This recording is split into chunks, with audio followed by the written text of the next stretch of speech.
Débat sensible qu'a lancé hier le Parti conservateur qui a déposé une motion à la Chambre des communes. C'était basé sur un rapport du directeur parlementaire du budget il y a quelques semaines sur les soins de santé gratuits pour les nouveaux arrivants. Mais pas tous les nouveaux arrivants. Partons du fait qu'on a un système de santé ici gratuit, universel pour tout le monde, qui accueille les nouveaux arrivants, incluant les demandeurs d'asile qui ont un programme spécial pour eux. Les conservateurs posent la question, jusqu'où doit-on payer? Notamment pour les demandeurs d'asile qui se sont fait refuser, mais qui restent ici quand même, peut-être temporairement. Jusqu'où on paye? Recommençons du début. La notion de demandeur d'asile. Le Canada est signataire de traités internationaux que quand des gens sont réfugiés dans leur pays, on est prêt à les accueillir. Plusieurs pays sont signataires. Donc, par exemple, quand il y avait des camps de réfugiés, jadis, des Vietnamiens qui ont été renvoyés de leur pays dans une révolution folle, plusieurs ont été accueillis chez nous. C'est des réfugiés.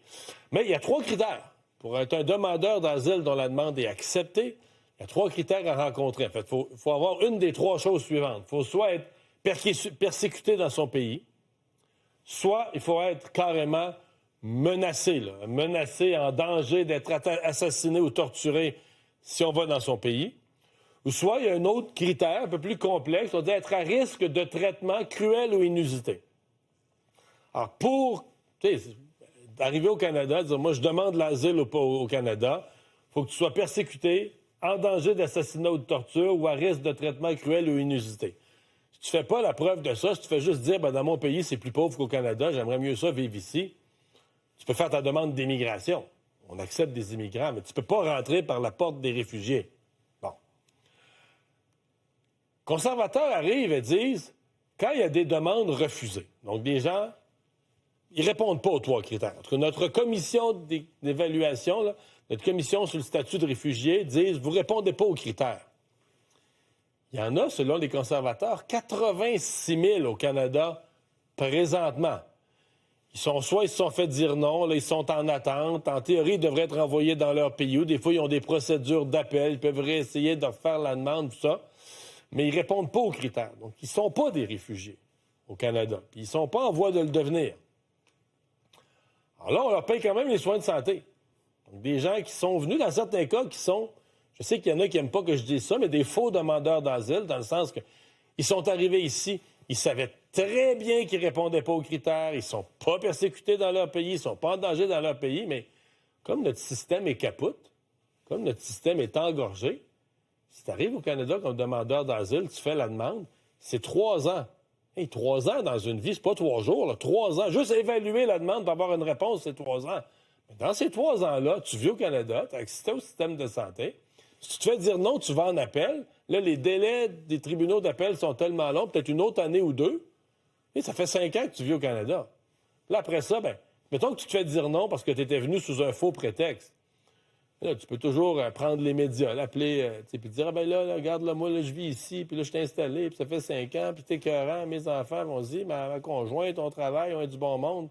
T'sais, tout ça est vrai, c'est juste que t'es rentré illégalement, t'es rentré frauduleusement dans le pays, tu comprends? En tout cas, on a eu un problème dans les dernières années. Là, Mark Carney essaie de resserrer toutes les vis de ça, mais on a eu un problème majeur. Regardez bien les chiffres. Je vous dis, les conservateurs se sont basés sur un rapport du directeur parlementaire du budget.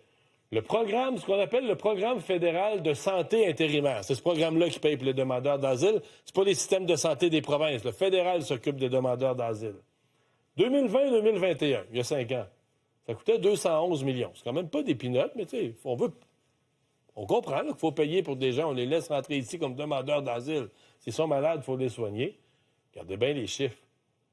2024-2025, l'année passée, c'était rendu à quasiment 900 millions. De 200, c'était passé à 896 millions. Mais là, ça n'arrête pas, là, avec le nombre qui a augmenté. Puis plus le délai d'attente est long avant d'avoir une réponse, plus les montants augmentent. Alors, regardez bien ce qui s'en vient, les augmentations qui sont prévues. Pour l'année en cours, on va frôler le milliard. Ce qui est prévu, 989 millions à la fin de l'année en cours, quand on va avoir tout calculé. Les années à venir, 1 milliard 100 millions. Et le directeur parlementaire du budget dit avec la tendance actuelle, pour 2029-2030, on va être à 1,5 milliard, calculé là, 1522 millions, alors que ça coûtait 200 millions. En une décennie, on va être passé de 200 millions à 1500 millions. Y a-t-il un problème? Je serais tenté de vous dire, en dépenses de santé, pour une partie, pour des gens qui se sont fait dire non, qui ne devraient pas être ici, quand on n'est plus capable de soigner la population locale, ça soulève une vraie question. Citation hier de Pierre Poilievre à la Chambre des communes. Je vous montre ça. Assez, c'est assez. Les conservateurs ne veulent plus offrir des avantages de luxe. Bon. Est-ce que c'est du luxe de faire soigner? Peut-être une expression qui va un peu loin. Offrir des avantages de luxe à des personnes présentes illégalement au Canada au détriment des Canadiens qui paient leurs factures.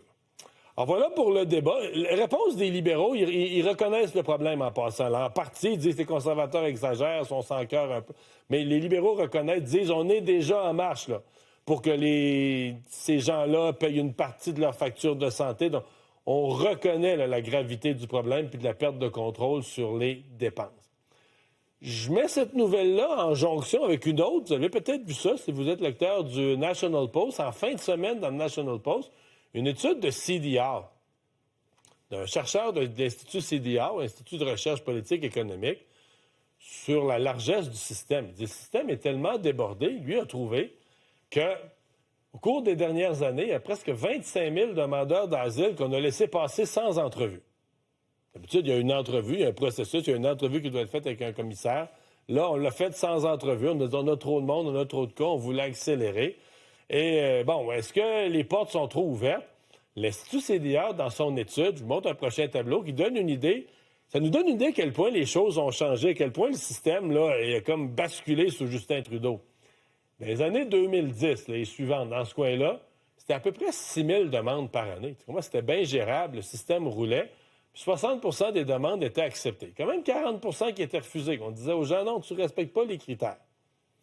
Là, les plus récentes années, on est dans le 6 000, on est rendu dans le 100 000 demandes par année. Évidemment, là, on traite cette année les demandes d'il y a 3 ans puis d'il y a 4 ans. Le système est débordé, tout est en retard. On roule à 100 000 demandes par année puis on accepte 80 Est-ce qu'on fait toutes les vérifications? Je vais vous dire une chose, là.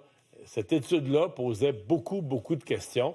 Et j'ai hâte de voir. M. Carney nous dit qu'il va reprendre le contrôle sur le système, mais plus on voit des chiffres, plus on voit les données, plus on a l'impression que sur tout ce système-là et les dépenses qui viennent avec, le Canada l'a complètement échappé.